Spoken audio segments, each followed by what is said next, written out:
रमज़ान में थकन, कम energy, kitchen का दबाव और बाहर की दौड़-भाग से अगर आप भी बचना चाहती हैं, तो मेरी आज की ये डायरी आपके बहुत काम आने वाली है। अस्सलाम वालेकुम everyone, welcome to my channel. उम्मीद है कि आप लोग सब खैरियत से होंगे और खुश होंगे। सबसे पहले मेरी तरफ से तमाम मेरी ऑडियंस को, तमाम मेरी प्यारी-प्यारी बहनों को रमज़ान बहुत-बहुत मुबारक हो। अल्लाह करे ये महीना हम सब के लिए रहमतों, बरकतों और मग़फ़िरत का ज़रिया बने।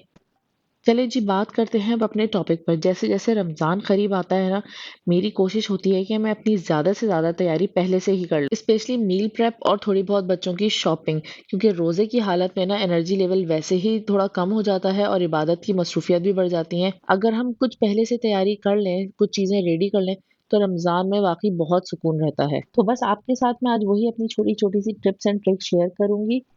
साथ ही अपना डेली रूटीन भी शेयर करूँगी और लास्ट मंथ जो मैं विज़िट पर गई थी मलेशिया तो वहाँ से जो थोड़ी बहुत शॉपिंग की थी वो भी आपके साथ ज़रूर शेयर करूँगी। तो माय डियर सिस्टर्स, अगर आप भी जो है ना रमज़ान को स्मार्ट तरीके से गुज़ारना चाहती हैं, तो ये व्लॉग आपके बहुत काम आने वाला है, तो इसे एंड तक लाज़मी देखिएगा। सबसे पहले मैंने बच्चों को स्कूल के लिए रेडी किया, उनके टिफ़िन और ब्रेकफ़ास्ट वग़ैरह से फ़ारिग होकर स्कूल भेजकर मैं जो है ना कोशिश यही होती है कि सबसे पहले घर को थोड़ा-सा सेट कर लूँ।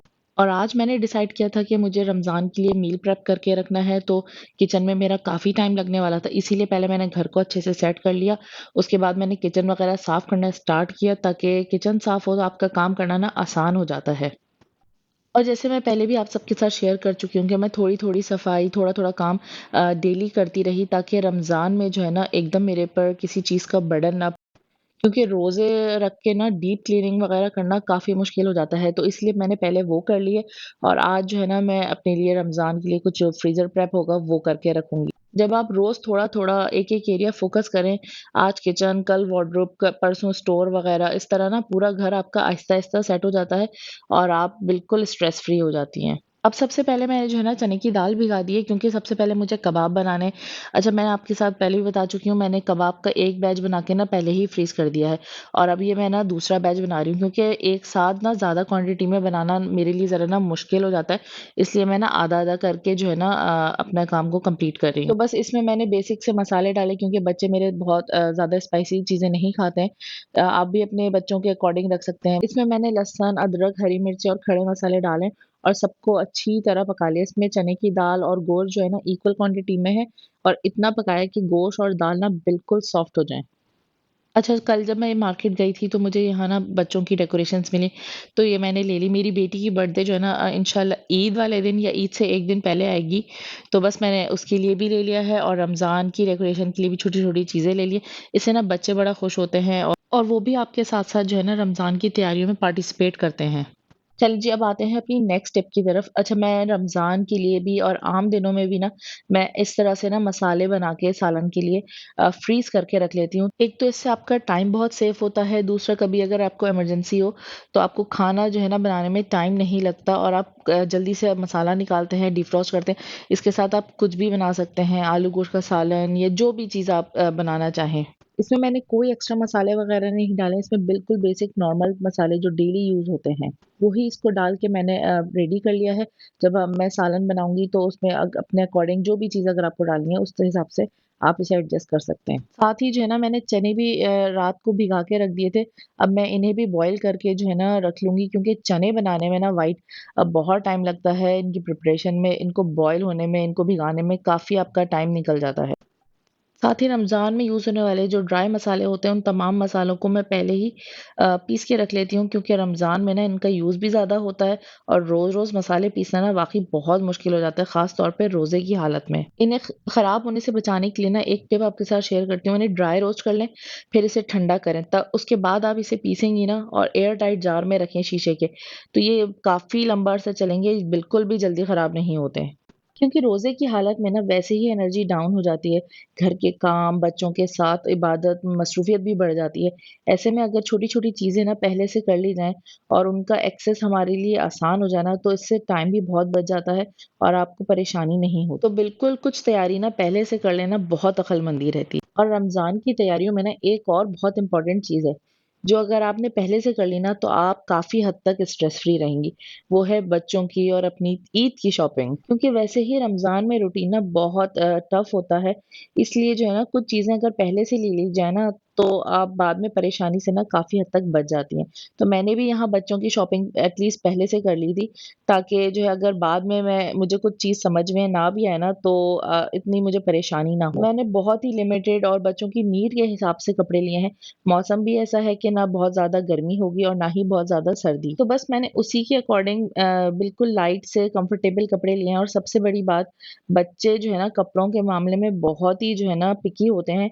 कभी कहते हैं ये चुभ रहा है, कभी कहते हैं ये अच्छा नहीं लग रहा है। इसलिए ना मैं बच्चों के कम्फर्ट को सामने रख के ना आहिस्ता-आहिस्ता बहुत सोच समझ के शॉपिंग करती हूँ।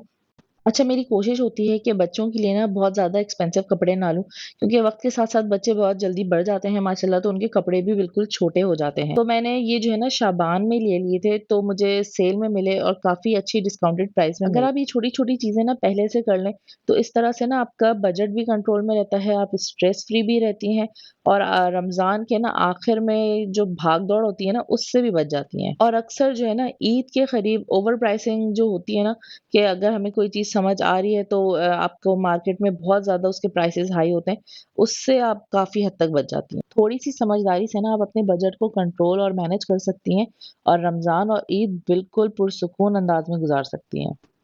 अच्छा, मैंने जो है ना कबाब का मसाला पीस लिया है, इसमें 1 अंडा शामिल किया है ताकि बाइंडिंग इसकी अच्छी-सी हो जाए। अच्छा, जब मैं जो है ना मसाला पीस रही थी कबाब का, तो मेरा चॉपर ख़राब हो गया, उसकी ब्लेड टूट गई, तो बस मैंने इसे मसाला पीसने वाले जार में पीसा है, बड़ी मुश्किलों से ये पिसा है। अब मैं इसके ना कबाब बना के रख लूँगी। कबाब अगर आपके पास फ्रीज़र में रखे हो ना, तो आप बहुत स्ट्रेस फ्री रहते हैं। क अक्सर होता है हमारी सहरी पे जो है ना लेट आँख खुलती है, बस आपने कबाब फ्राई किया, सैंडविच बना लिया या पराठे के साथ खा लिया, तो इससे ना आपका टाइम बहुत बच साथ ही जो है ना ये एक बहुत हेल्दी ऑप्शन हो जाता है बच्चों के लिए लंच बॉक्स में देने के लिए। सैंडविच बना दिया, बर्गर बना दिया, इफ्तार में भी जो है ना ये बहुत काम आ जाते हैं। तो मैं तो पूरे महीने के लिए ना कबाब अपने बना के रखती हूँ ताकि मुझे जो है ना परेशानी ना और हो। अब अल्हम्दुलिल्लाह मेरे फ्रीज़र में इतने कबाब हैं कि तकरीबन पूरा रमज़ान ना आराम से निकल और जाएगा। याद रखें कबाब बनाते वक़्त ना इन्हें ट्रे में अलग-अलग करके फ्रीज़ करें, फिर बॉक्स में रखें। इससे ना वो आपस में चिपकते नहीं हैं और आसानी से निकल जाते हैं। चलिए जी, ये देखिए ये मैंने ऑनलाइन ऑर्डर करी थी, ये मुझे ₹1200 के स्लीपर्स मिले हैं, बहुत ही कंफर्टेबल हैं, ये मुझे ना सेल में मिले, तो ये मुझे बहुत अच्छे लगे थे, कंफर्टेबल भी हैं, आप आम यूज़ में आराम से इसे पहन सकते हैं। और मैंने अपने लिए 2 सूट लिए थे, लेकिन टाइम कम होने की वजह से मैं आपके साथ शेयर नहीं कर सकी, वो मैंने आते ही फ़ौरन टेलर को दे दिए ताकि टेलर सी दे, वरना टेलरों के बड़े नखरे होते हैं इस सीज़न में। अच्छा, ये देखिए लास्ट मंथ मैं गई थी मलेशिया और सिंगापुर, बिल्कुल शॉर्ट से विज़िट पे गई थी, तो मैंने वहाँ से थोड़ी बहुत शॉपिंग करी अपने लिए। लेकिन उस वक़्त मैंने सोचा था कि कराची में सर्दी होगी, लेकिन जब मैं आई मेरी तबीयत काफ़ी ख़राब थी, मेरी सर्जरी वग़ैरह का प्रोसेस था, तो मैं ये कपड़े पहन ही नहीं सकी और सर्दी अब जा चुकी है। अब इंशाअल्लाह नेक्स्ट सर्दियाँ जब आएँगी, कमिंग सर्दियों में मैं फिर ये पहनूँगी। तो बस मैंने ले लिए, मुझे काफ़ी अच्छे लगे और रीज़नेबल प्राइस में थे, तो ज़्यादा टाइम भी नहीं था, तो बस मैंने थोड़े बहुत से ले लिए। एक इस पे से जो है ना ये ब्लैक सूट है, ये मैं ईद पे लूँगी, बस इसके साथ मुझे मैचिंग दुपट्टा लेना होगा और एक आध कोई चीज़ इसकी एक्सेसरीज़ वग़ैरह। तबीयत ख़राब होने की वज़ह से जो है ना मैं आपके साथ मलेशिया का जो विज़िट मैंने किया, उसका व्लॉग शेयर नहीं कर सकी। आने वाले दिनों में इंशाल्लाह मैं लाज़मी शेयर करूँगी। और क्लिप तो मैंने एडिट करके रख लिया है, लेकिन वॉइस ओवर नहीं हो सकी थी और काफ़ी टाइम निकल गया, रमज़ान आ गया, तो मैंने सोचा पहले रमज़ान के आपके साथ शेयर कर दूँ, फिर इंशाल्लाह मैं आपके साथ अपने वहाँ ट्रिप का भी जो है ना व्लॉग लाज़मी शेयर करूँगी। चलिए जी, आते हैं अपने टॉपिक की तरफ। फ्रीज़र को ना अच्छी तरह से ऑर्गेनाइज़ रमज़ानों में लाज़मी करा करें, क्योंकि इस पे हमें काफ़ी चीज़ें रखनी होती हैं, फ्रीज़ करनी होती हैं। अगर वो प्रॉपर ऑर्गेनाइज़ नहीं रहेगा ना, तो चीज़ें अच्छी तरह से फ्रीज़ नहीं हो सकती। बाज़ दफ़ा ना अगर क्योंकि लाइट भी बहुत जा रही होती है, तो चीज़ें ख़राब भी होने लगती हैं। तो इस चीज़ को ध्यान में रखें, जो चीज़ें आपने पहले बनाई हैं, उन्हें पहले यूज़ करें, जो अगर जैसे आपने आखिर में बनाई है, तो चलें वो थोड़े दिन और चल सकती हैं। सब कुछ जो है ना छोटे-छोटे पोर्शन्स में रखें, अपनी फैमिली के अकॉर्डिंग रखें ताकि एक वक़्त में एक ही पैकेट निकालें, उसे डिफ्रॉस्ट करके इस्तेमाल करें बार-बार। ये ना हो कि आपने बड़ा-सा पैकेट बना लिया, उसे निकाला, फिर डिफ्रॉस्ट करा, फिर उसमें से थोड़ी क्वांटिटी निकाली और बाकी आपने दोबारा फ्रीज़ कर दिया। इस तरह से ना चीज़ भी ख़राब हो जाती है, उसका टेस्ट भी ख़राब हो जाता है। साथ ही अपनी डाइट का रमज़ान में बहुत ख़्याल रखें, इफ्तार में ओवर ईटिंग ना करें, डीप फ्राइड आइटम कम से कम रखें, पानी ज़्यादा से ज़्यादा पिएँ। सहरी में प्रोटीन शामिल करें, फ्रूट और सैलेड को लाज़मी अपने डाइट का हिस्सा बनाएँ। अगर हम अपनी डाइट को ना बैलेंस रखेंगे तो पूरा रमज़ान एनर्जी के साथ गुज़ार सकेंगे और रोज़ों में भी फ्रेश रहेंगे। और रमज़ान से पहले किचन की जब डीप क्लीनिंग करें, तो फ्रिज को अच्छे से साफ़ करें, शेल्फ सेट करें, गैर ज़रूरी बर्तन वग़ैरह हटा दें, चीज़ों को डिक्लटर करते रहें टाइम टू टाइम। इससे आपका घर भी साफ़-सुथरा रहता है और आपके जो ज़हन पर एक बोझ-सा होता है ना, वो हट जाता है। तो माय डियर सिस्टर्स, आज का व्लॉग आपको कैसे लगा मुझे लाज़मी बताइएगा। हम जितना अपनी दुनियावी चीज़ों को पहले से मैनेज कर लेंगे, उतना ज़्यादा वक़्त इबादत, सुकून और रूहानियत के लिए निकाल सकेंगे।